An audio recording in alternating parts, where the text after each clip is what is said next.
Assalamualaikum warahmatullahi wabarakatuh. Perkenalkan, nama saya Siti Nur Azizah dengan NIM 18230050 dengan tugas penganggaran perusahaan berjudul Pertamina Optimalkan Anggaran Hutang di Tengah Pandemi Covid. PT Pertamina Persero merupakan salah satu perusahaan besar BUMN di Indonesia. Perusahaan BUMN ini bergerak di bidang perminyakan. Bisnis yang dijalankan oleh PT Pertamina ialah pengelolaan minyak yang dimulai dari dulu hingga hilir dan pemasaran. Oleh karena itu, PT Pertamina merupakan salah satu perusahaan yang paling berpengaruh terhadap laju perekonomian negara Indonesia. PT Pertamina Persero untuk menjalankan perannya sebagai pengelola energi nasional terus dioptimalkan melalui strategi investasi yang tepat di seluruh bisnis perusahaan. Pandemi COVID dampaknya sangat signifikan bagi Pertamina dengan penurunan demand. Menurut Fajriyah, penurunan demand tersebut terlihat pada konsumsi BBM secara nasional yang sampai Juni 2020 hanya sekitar 117.000 kiloliter per hari atau turun 13% dibandingkan periode yang sama turun pada tahun 2019 yang tercatat 135.000 kiloliter per hari. Landasan teori anggaran hutang pengertian semuanya kewajiban keuangan perusahaan kepada pihak lain yang belum terpenuhi, di mana hutang ini merupakan sumber dana atau modal perusahaan yang berasal dari kreditur. Timbulnya hutang ditunjukkan untuk memperoleh sejumlah dana yang dipakai sebagai modal usaha suatu koperasi untuk menjalankan koperasi itu. Pengertian dari anggaran hutang ialah anggaran yang merencanakan secara sistematis dan lebih terperinci tentang jumlah hutang beserta perubahannya dari waktu ke waktu, bulan ke bulan selama periode tertentu yang akan datang. Adapun faktor yang mempengaruhi anggaran hutang yaitu ekspansi. Setiap perusahaan yang ingin menerapkan going concern atau tetap berjalan dan sukses maka haruslah berusaha untuk dapat selalu berkembang. Perusahaan yang mengadakan ekspansi selalu membutuhkan tambahan modal. Struktur modal proporsi atas penggunaan hutang untuk membiayai investasinya, sehingga dengan mengetahui struktur modal, investor dapat mengetahui keseimbangan antara risiko dan tingkat pengembalian investasinya. Pembahasan dalam profil perusahaan PT Pertamina pemegang teguh komitmen untuk menyediakan energi dan mengembangkan energi baru dan terbaru dalam rangka mendukung terciptanya kemandirian energi nasional. Memegang amanah sebagai holding company, ini sektor energi sejak ditetapkan oleh Kementerian BUMN Republik Indonesia pada tanggal 12 Juni 2020. Pertamina kini memiliki peran sangat strategis yang membawahi 5 subholding yang bergerak di bidang energi.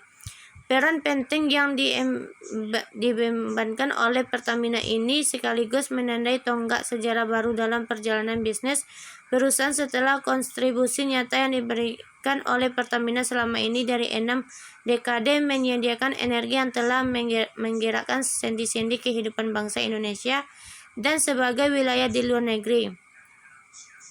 Kemampuan Pertamina yang mempunyai ini dibangun di atas fondasi yang solid dan sejarah panjang perusahaan dalam mengawali terwujudnya kemandirian energi nasional. Ringkasan permasalahan yang terjadi pada masa pandemik, PT Pertamina mengalami kenaikan hutang sebesar $40,56 miliar atau setara 60243 triliun rupiah. Adapun jumlah hutang atau tercatat naik 13,1% dari $35,86 miliar. Pada 31 Desember 2019, beberapa strategi yang dijalankan perusahaan pelan merah antara lain dengan Saking Food membeli kembali atau buyback Global Bird sebagai bentuk dari liability management sehingga jumlah pinjaman Pertamina berkurang. Selain itu, Pertamina juga melakukan cash management dan akselerasi penagihan piutang. Permasalahan penyebab terjadinya permasalahan kenaikan hutang perusahaan PT Pertamina karena berkurangnya pendapatan akibat pandemi COVID. Faktor-faktor yang mempengaruhi permasalahan, faktor internal Pertamina harus berupaya mempertahankan rasio hutang yang sehat di masa pandemi COVID.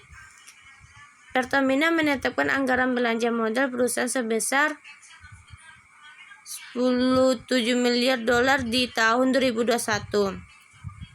Faktor eksternal, salah satu BUMN yang berperan penting menjalankan proyek strategis dari pemerintah. Adanya kebijakan-kebijakan dari pemerintah yang mengakibatkan pertama mengalami kerugian. Adanya utang pemerintah kepada pemerintah sebesar 96,5 triliun sejak tahun 2017. Dampak permasalahan, Pertamina melakukan investasi guna menjalankan proyek sehingga memerlukan modal yang cukup. Selain pendanaan dari internal perusahaan, Pertamina juga mencari dukungan dana dari investor dan peminjam. Adanya penerbitan obligasi yang dilakukan Pertamina untuk tetap bisa beroperasi dan menjaga. Dalam solusi terhadap permasalahan ini, dengan melakukan beberapa strategi yang dijalankan Pertamina antara lain dengan second vote, membeli kembali atau buyback global bond sebagai bentuk dari liability management sehingga jumlah Pertamina berkurang. Selain itu, Pertamina juga melakukan cash management dan akselerasi penagihan piutang sehingga perusahaan memastikan seluruh dana investasi baik yang bersumber dari equity maupun pinjaman dapat meningkatkan pendapatan perusahaan yang pada akhirnya dapat membayar beban perusahaan. Dalam kesimpulan, Pertamina telah melakukan sejumlah inisiatif untuk perbaikan internal yang tetap melakukan penghematan sampai 30%. Tak hanya itu, Pertamina juga melakukan skala prioritas rencana investasi, renegosiasi kontrak existing secara refinancing untuk mendapatkan biaya bunga yang lebih kompetitif.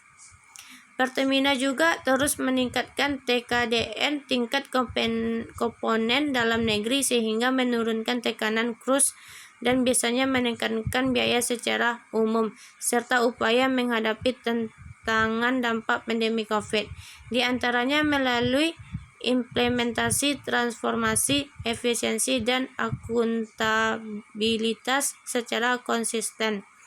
Baiklah, sampai di situ penjelasan dari materi saya tutup. Assalamualaikum warahmatullahi wabarakatuh.